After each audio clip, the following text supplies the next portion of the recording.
I'll admit it's a long-awaited update slash demo. So today we'll be giving you a showcase of a bunch of features that are changing and being introduced for server-side vehicles. For this demo, I'll be using the trusty little Havoc behind me to get us around the map quickly. And this will help us visualize how server-side vehicles work. First up, we're going to be taking a quick trip to Sandy Airfield, where I have a bunch of vehicles owned by characters, and all of them have different states.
This trophy truck is owned by another character and was locked by them.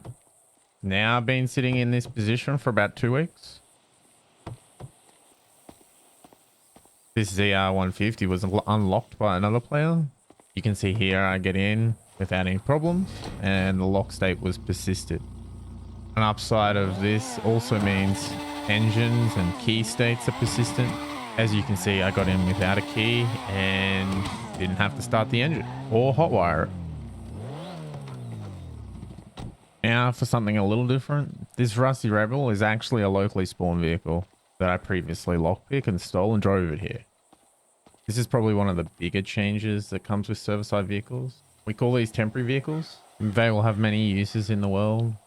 Stolen local vehicles like this one that are lockpicked and hotwired.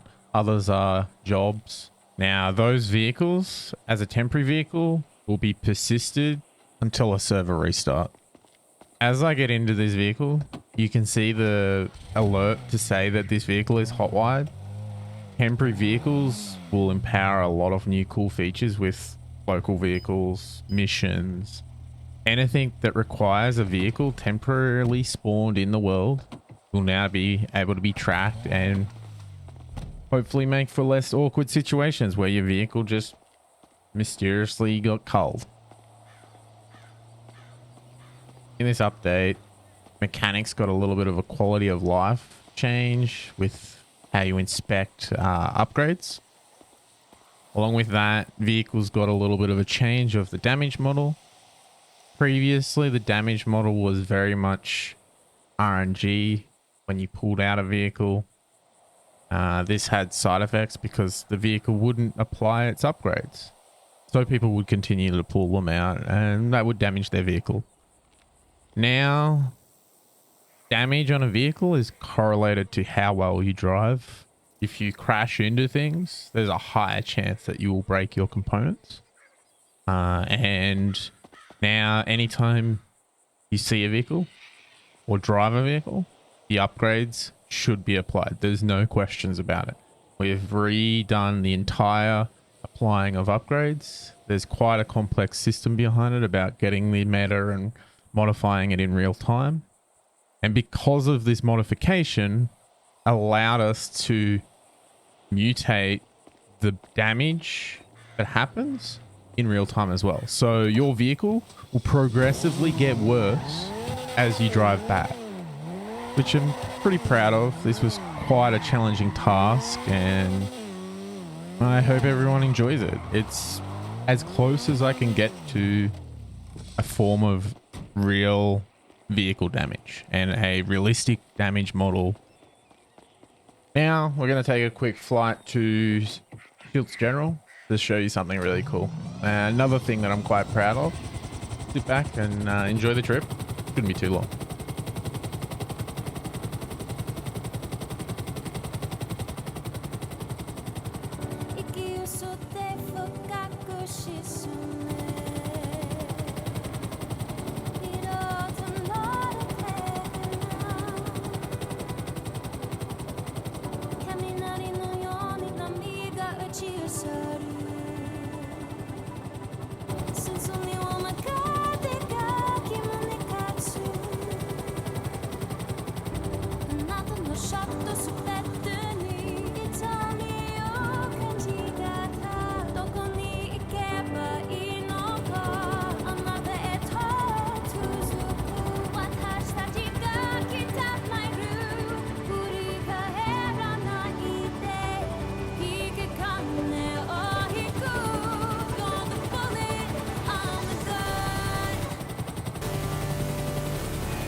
Perfect flight. Nothing, no explosions happen at all. One shot. Purely, I don't have a different helicopter. No, never. No. But anyway, back on topic. Behind me, you can see a bunch of exploded Sultans and sorted vehicles. These have been exploded for a couple of weeks now. The only way to repair these is to get a tow driver and transport them to an actual mechanic to repair. And before you ask, no, if they get impounded, they still come out exploded. The impound does not repair your vehicle. Only mechanics can repair a vehicle now. Next, we're heading to Mission Row PD. This is where I can explain personal and organization garages in depth a little bit more.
When you enter any garage, you get a notification on your phone stating the garage you entered. Garages have changed quite a lot. Now, each garage will give you access to your personal vehicles and your current organization.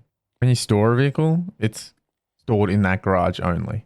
You can no longer access it in any other garage. The same goes for when you store a vehicle in a housing garage or a business garage.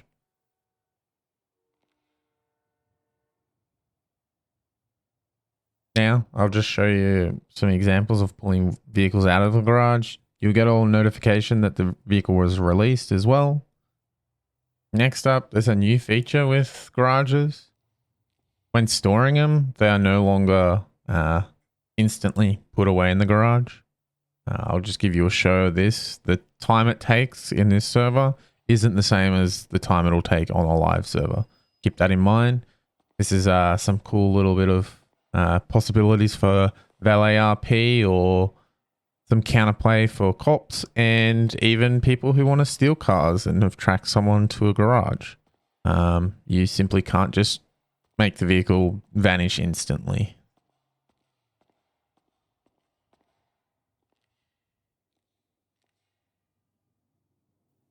After this vehicle's been stored in the garage by the valet, I'll be taking a little trip to Little Bighorn Impound to show you the changes to Impound. It's quite large. It acts much like a garage.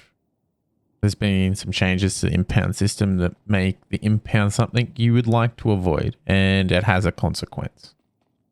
So let's make our way there.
As you can see, there is no longer any markers at impounds, and to access them, you access them the same as any other garage.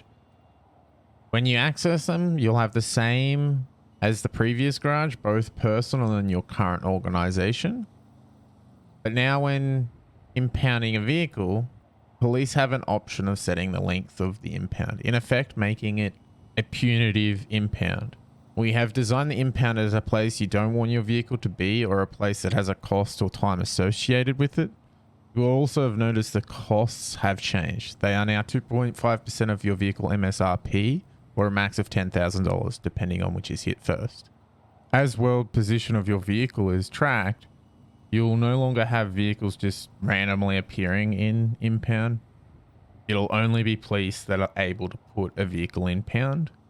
There is only one edge case that we have accounted for, and that is when a vehicle is submerged and becomes undrivable, the vehicle will be locally transported to the impound and you'll have the normal MSRP costs associated with the release.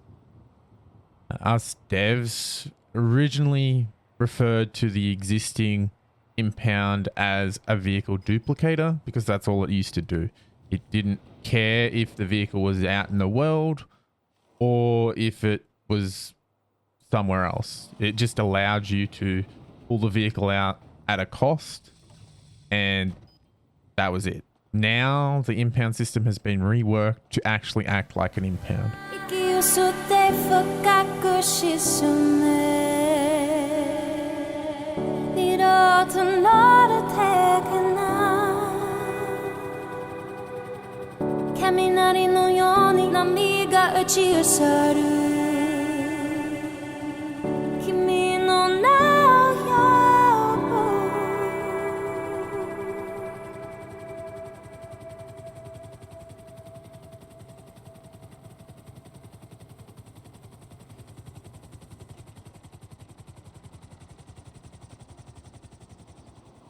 When using your phone, you'll now see a new garage application. This application is the new source of truth for your vehicle state and status. You will have access to both your personal and current organization like the garage menus, but with the phone you'll get more detail and control. For example, here I'm showing you can search by state. For example, if it's out, garaged or impounded. You can also search by make or model and the number plate to help refine this list, making it a little bit easier to use. Upon clicking a vehicle, you can see if it has any damage, fuel, or its location, and if it has any impound status. This is the same for the organization view. When we designed the app, I wanted to add in some quality of life. One of them is being able to tell if a vehicle is upgraded. You'll see this vehicle that I'm hovering over is green. It's a clear indicator that it has been upgraded. And then upon clicking it, you'll see a button to be able to view your upgrades and also be able to track the vehicle. This allows you to track it anywhere in the state or if it's in a garage somewhere.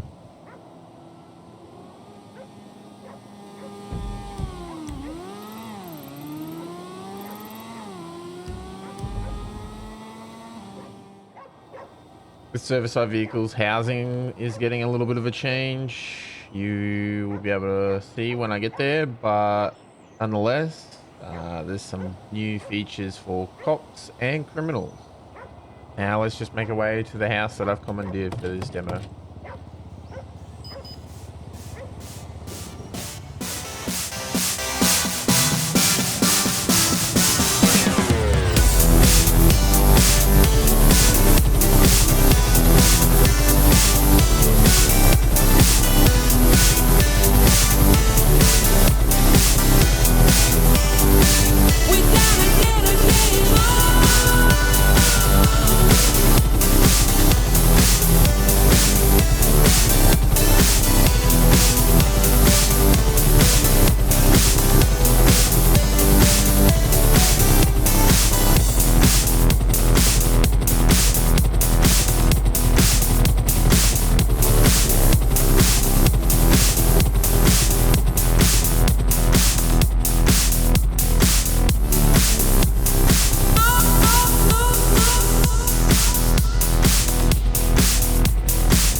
On arrival to the house, there were vehicles I had left here previously. They were all owned by this character except for one. I also entered and left the house. This house's shell is in the middle of the city, a good distance away from the vehicles. On leaving the house, they were still present. This is a huge problem just about everyone would have experienced, and Severside Vehicles fixes this. The allergy I got into is a stolen vehicle. It's also hotwired and not owned by this character.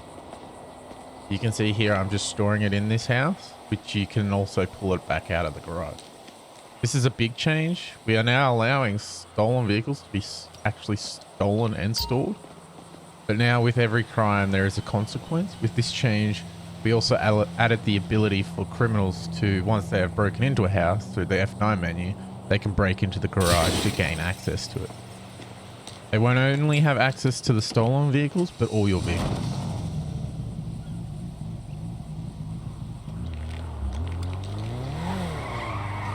Now on the Civ side, if you wanted to utilize the police, they also have the ability to release vehicles if the requirements are met.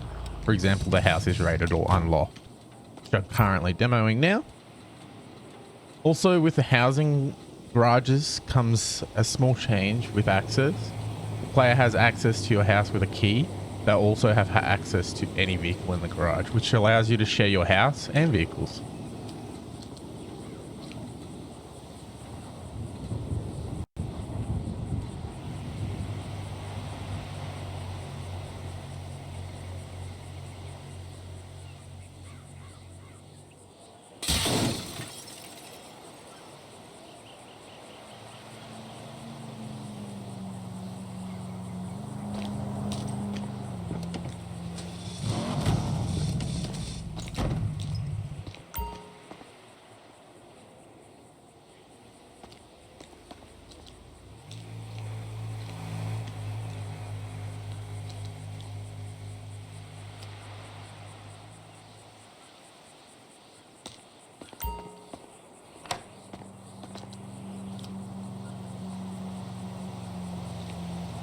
But for now, that's all I'm going to be demoing, and I'm super excited that we'll be able to deliver this really shortly.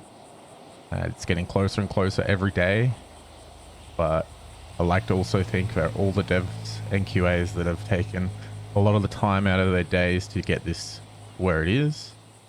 It's been a huge team effort, so thank you everyone.